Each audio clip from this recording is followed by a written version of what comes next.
Okay okay સૌને મારા જય શ્રી કૃષ્ણ।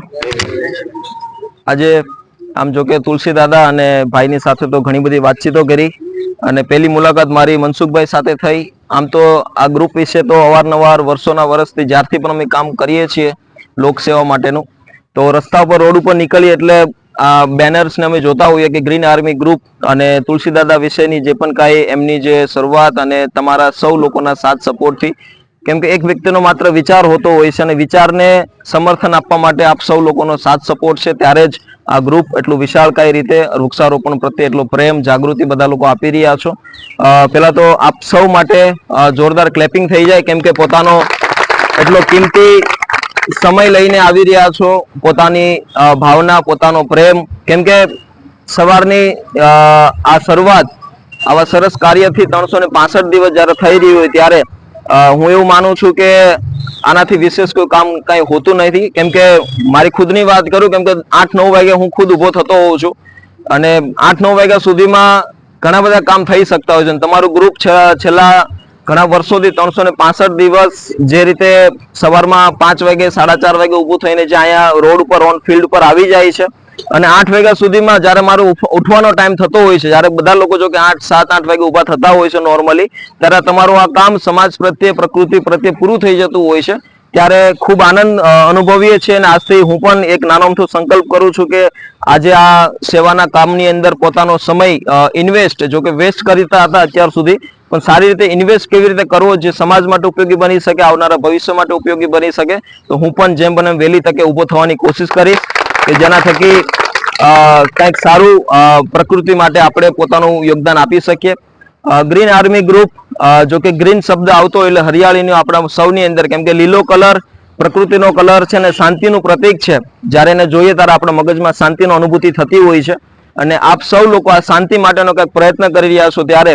વસુદેવ કુટુંબકમ આપણું જે દેશનું જે પ્રતીક છે, કેમ કે સર્વ ભાઈઓ તમામ લોકો નાત જાત જોયા વગર પોતાનો સમય, પોતાનું જે પણ કંઈ આપી રહ્યા છો, ત્યારે આ શબ્દને તમે સાકાર કરો છો, શાંતિ પ્રત્યે તમારી આ સુવાસને ફેલાવો છો અને તમામ લોકો જે અત્યારે જોઈ રહ્યા છે ત્યારે આ તમામ કાર્યની અંદર કોઈ એક વ્યક્તિનો સહયોગ નથી, આપણા સૌ લોકોના સાથ અને સપોર્ટથી પ્રકૃતિના સંરક્ષણ માટેનું આ કામ થઈ રહ્યું છે। ત્યારે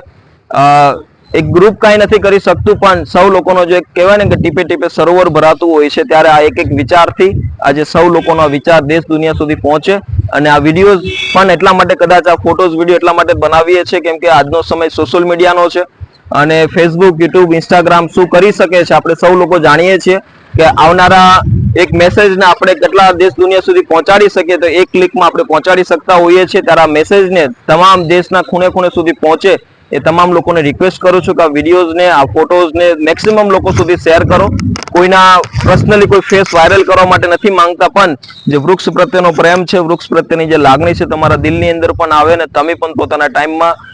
અનુકૂળતા પડે એ પ્રમાણે આજુબાજુ તમારા ગલી મહોલ્લામાં, તમારા શહેરમાં, તમારી સોસાયટીની અંદર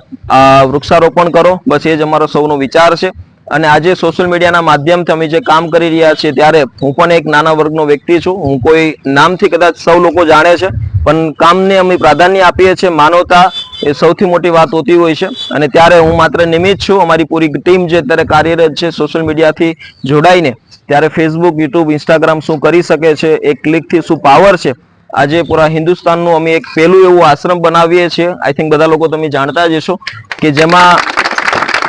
થેન્ક યુ,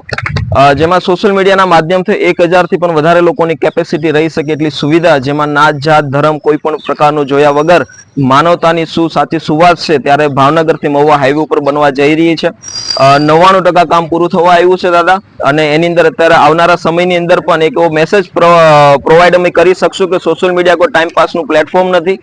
પોતાનો ટાઈમ ઇન્વેસ્ટ કરો છો તમે ત્યાં, તો કાંઈક ને કાંઈક એનો રિવોર્ડ પણ મળવો જોઈએ। ત્યારે તમે પણ તમારા હાથમાં સરસ મજાનો એક ફોન છે, બ્રહ્માસ્ત્ર એને હું કહું છું અવારનવાર, કેમ કે બ્રહ્માસ્ત્રનો ઉપયોગ જો તમે સારી રીતે કરો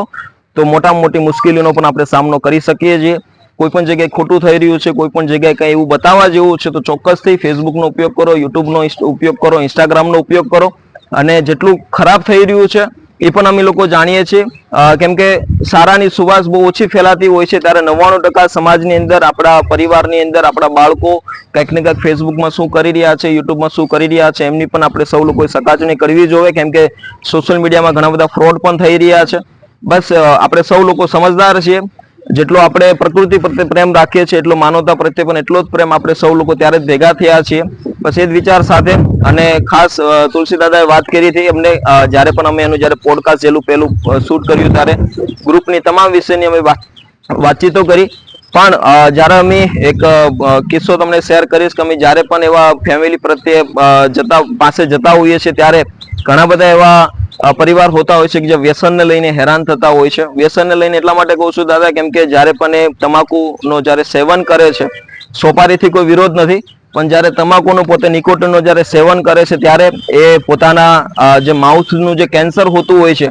એ મોસ્ટ ઓફ પ્રમાણમાં આખા પરિવારને બરબાદ કરી દેતું હોય છે. અને એ કેન્સર એવી પીડાની સાથે તમે ખુદ તો હેરાન થાઓ છો, સાથે સાથે આખા પરિવારને પણ હેરાન કરતા હો છો. ઘણા બધા કેસીસ અમે જોયા છે, તમે પણ સૌ લોકો જાણો છો. તો બની શકે એટલા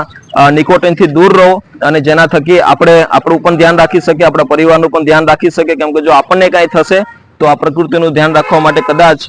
બહુ ઓછા અંશની અંદર આવા વિચાર સાથે લોકો જોડાતા હોય છે. તો તમારા સૌ લોકોના સ્વયં રીતે કોઈને કોઈ રીતે નિકોટિનનું કોઈ સેવન કરો છો તમે, તો ઓછા પ્રમાણમાં કરો, કે જેના થકી વ્યસન થકી કોઈ સારું પ્રકૃતિનું ઉપયોગી થાય. એ જ વિચાર તમારે સૌ લોકો સુધી રજૂ કરું છું. વ્યસન આપણે આ વૃક્ષ પ્રત્યે કરીએ છીએ, આપણો ટાઈમ આપીએ છીએ, પણ આપણે એક વ્યસન જ છે, તો આ વ્યસનથી કંઈક સારું થઈ રહ્યું છે. Thank you so much. આપ સૌનો ખૂબ ખૂબ આભાર. અહીં આવવાનું અમને સૌભાગ્ય મળ્યું, અને ખૂબ આ ગ્રુપ આગળ વધે, અને હું પણ હર હંમેશ માટે મારો ટાઈમ અહીં આપતો રહીશ. મને પણ મારો પરિવાર જેવું ફીલ થાય છે. Thank you so much.